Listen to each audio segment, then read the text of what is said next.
भारत का निर्माण 1947 को नहीं हुआ।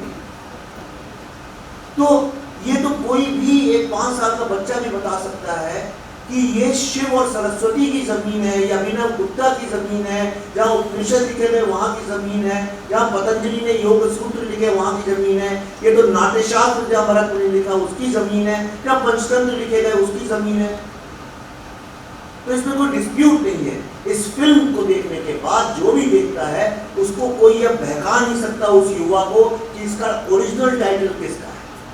ये उस हर युवा की चीज, ये उसकी सक्सेस है, ये हम सबकी सक्सेस है। इसलिए सक्सेस को बांट के एक आदमी पे केंद्रित कर देना, ये बॉलीवुड के फिल्म स्टार्स के साथ तो जायज है, मेरे साथ कृपया ये अन्याय ना करें। सबकी सफलता है तो ये मेरे भाव हैं। हम लोग आ रहे थे तो जो सिक्योरिटी वाला बाहर जो चेक, उसके चेहरे पे वो खुशी थी जो किसी माँ के चेहरे पे एक बच्चा पैदा हो गया।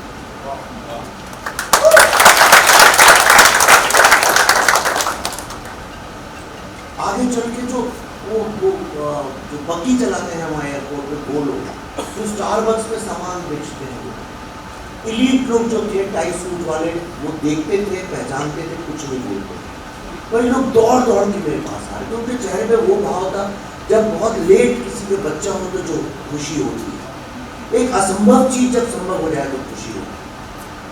तो सबसे पहले तो ये जो सफलता है ये मेरी नहीं है, मैं इसको कैटेगोरिकली ऑन द रिकॉर्ड्स आज पहली बार डालना चाहता हूँ। और अगर आप थोड़ा भी मेरा सम्मान करते हैं तो आज के बाद प्लीज इस सफलता को मुझसे ना चुकाएं। मैं सिर्फ एक माध्यम था। ये ऐसी चीजें सरस्वती के आशीर्वाद से होती हैं, इसके पीछे बहुत डिवाइन फोर्सेस होती हैं। आप माने चाहे ना माने, मुझे ऐसा लगता है दुनिया में ऐसा है।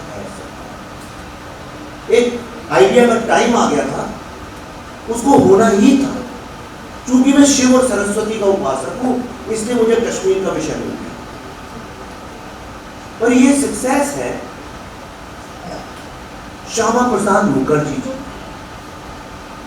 ये सक्सेस है टीकालाल टपलू जी, ये सक्सेस है जस्टिस नीलकंठ गंजू जी, ये सक्सेस है उन एयरफोर्स ऑफिसर्स की जिन्हें अपनी जान यासीन मलिक की गोलियों से, ये सक्सेस है गिरजा टिक्कू जी की, उनके बच्चों की।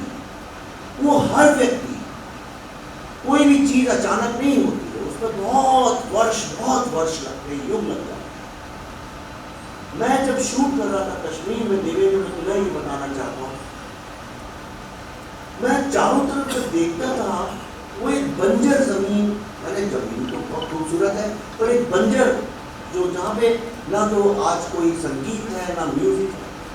तो मैं सोचता था एक वक्त में कैसे आए होंगे वहां पे मुखर्जी साहब, कैसे उन्होंने ऐलान किया होगा कि इसको बदलना है और इसको एक बनाना है, भारत का अखंड पार्ट, एक विधान, एक निशान, एक संविधान। टीकालाल टपलू जी इकलौते मेरे ख्याल से दो ही, एक या दो वहां पे उस वक्त हमारी विचारधारा के लोग बीजेपी के थे, अकेले। मुझे लोगों ने बताया वो अकेले पैदल दिन भर घूमते ही रहते थे लोगों को एक सूत्र में बांधने के लिए। उनको क्यों मारा गया? वो पहले एक लीडर थे जिनको मारा गया, आपने इसमें भी देखा। वो कहता है कि किसको मारा? संतोष टिक्कू, सतीश, मैं माफ करिए, सतीश कुमार टिक्कू। और वो इंटरव्यू में कहता है क्यों मारा? कहता हिंदू था। कहता हिंदू होना क्या कोई गुनाह है? कहता नहीं, आरएसएस का था। कहता आरएसएस का होना गुनाह है? कहता हाँ, हिंदू होना भी गुनाह है, आरएसएस का होना भी गुनाह है, कांग्रेस का होना गुनाह नहीं है, नेशनल कॉन्फ्रेंस का होना गुनाह नहीं है, अर्बन नेशनल होना गुनाह नहीं है।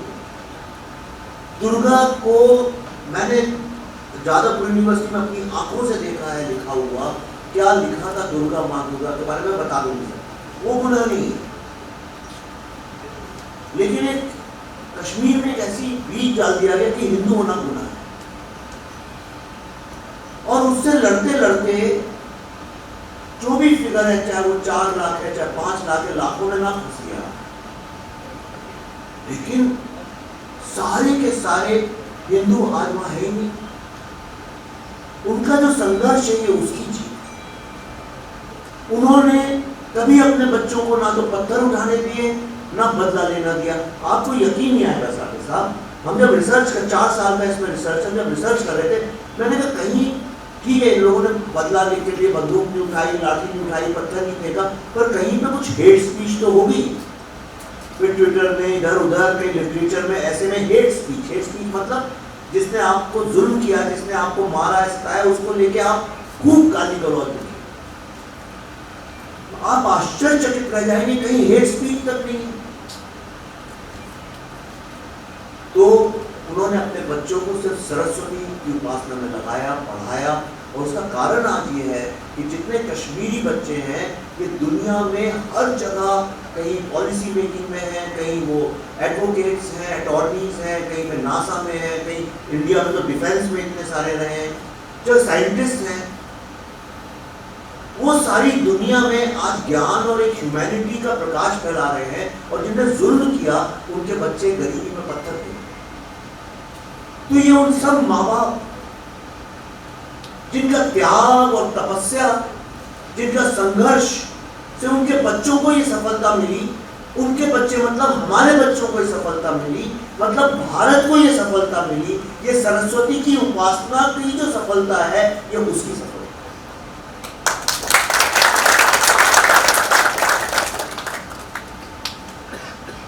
आज जैसे एक जमीन रेगिस्तान की बंजर हो जाती है, कोई उसमें पानी ही नहीं पड़े अगर तो और क्रैक्स आते जाते हैं, ऐसे ही हमारे जो मूल हमारी कॉन्शियसनेस है उसके साथ हो गया।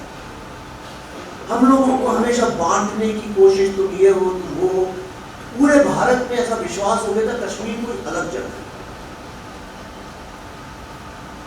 आम भारत में लोग ये पूछने लगे थे कि जम्मू में बर्फ गिरती है तो क्या होता है? जम्मू में बर्फ नहीं गिरती, पर जम्मू कश्मीर आमतौर पे, मैं तो महाराष्ट्र में हमेशा मुझसे बहुत लोग पूछते थे, अच्छा वहाँ शूटिंग कर रहे थे जम्मू में बर्फ थी कि नहीं थी? वैष्णो देवी लोगों को लगता है बर्फ गिरती है।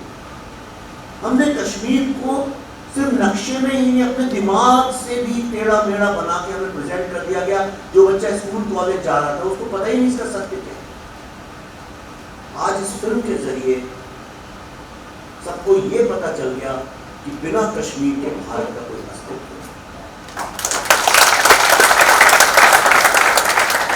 ये उस बात की सफलता है। आज भारत का जो जितना ज्ञान है, जो नॉलेज है, हमारी जो मूल वैल्यूज है, वो मूलतः आप देखिए कश्मीर से ही वो ज्ञान की गंगा बहती है। और इसीलिए कश्मीर को सेंटर ऑफ नॉलेज बोला गया हमेशा। और ये भारतीयों ने नहीं, विश्व में चाइनीज लोगों ने लिखा है, उन्हें भी नॉलेज सेंटर बोला है। रोमन एम्पायर ने इसको नॉलेज सेंटर बोला था। ईरान इराक में तो ये फेमस ही था कि वो नॉलेज सेंटर है। और ग्रीक लोगों ने भी बोला। सारा विश्व मानता था कि कश्मीर जो है वो भारत का एक नॉलेज सेंटर है, क्योंकि जितने ज्ञानी लोग हैं वहाँ जाके वहाँ पे अध्ययन करते थे, तपस्या करते थे। इसलिए शंकराचार्य भी तपस्या करते थे। ये शिव और सरस्वती की जमीन है। तो जो लोग कहते हैं कि कश्मीर डिस्प्यूटेड लैंड है, तो आप अगर आज सुप्रीम कोर्ट में जाएं, हाई कोर्ट में जाएं, आपके घर पे कोई कब्जा करके बैठ गया हो, तो सबसे पहला सवाल कोर्ट यही पूछेगा ना, भाई ओरिजिनल टाइटल किसका है?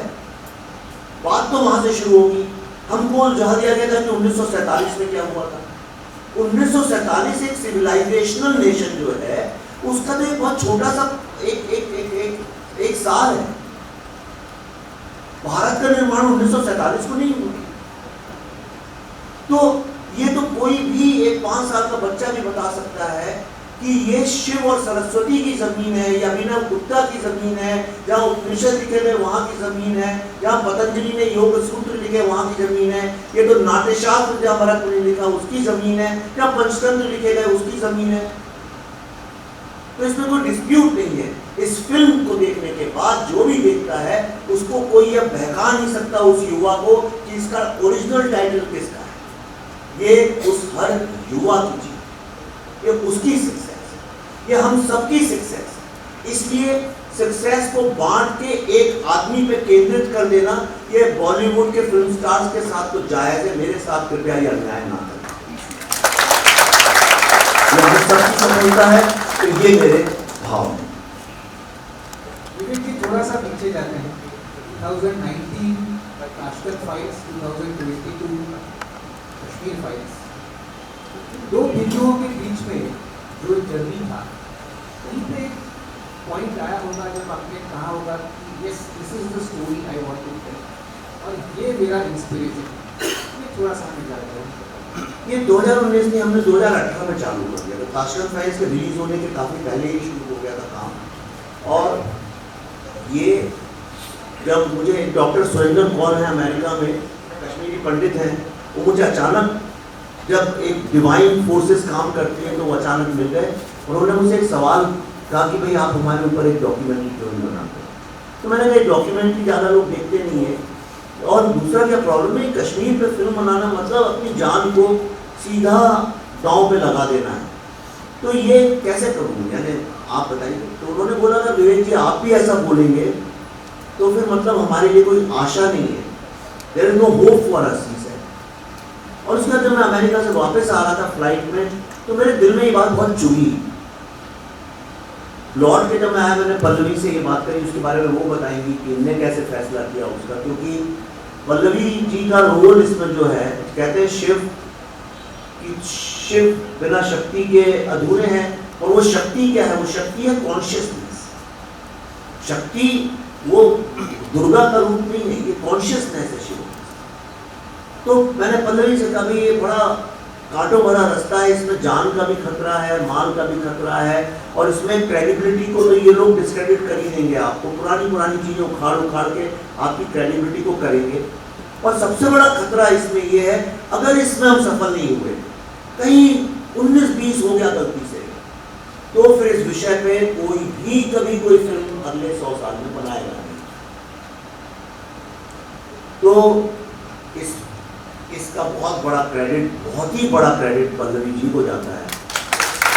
और जिन लोगों ने इस यात्रा को देखा है पिछले 4 साल, कई लोग जानते हैं इस बात को, मैं तो इतना सोशल मीडिया में दिखता ही रहता है, पूरे टाइम पल्लवी साथ में रह के, एक सेकंड नहीं, पूरा रिसर्च 4 साल पल्लवी ने सारे इंटरव्यूज किए, सारे लोगों के दर्द और पीड़ा को समझा, जिसको मैंने स्क्रिप्ट में उतारा फाइनली।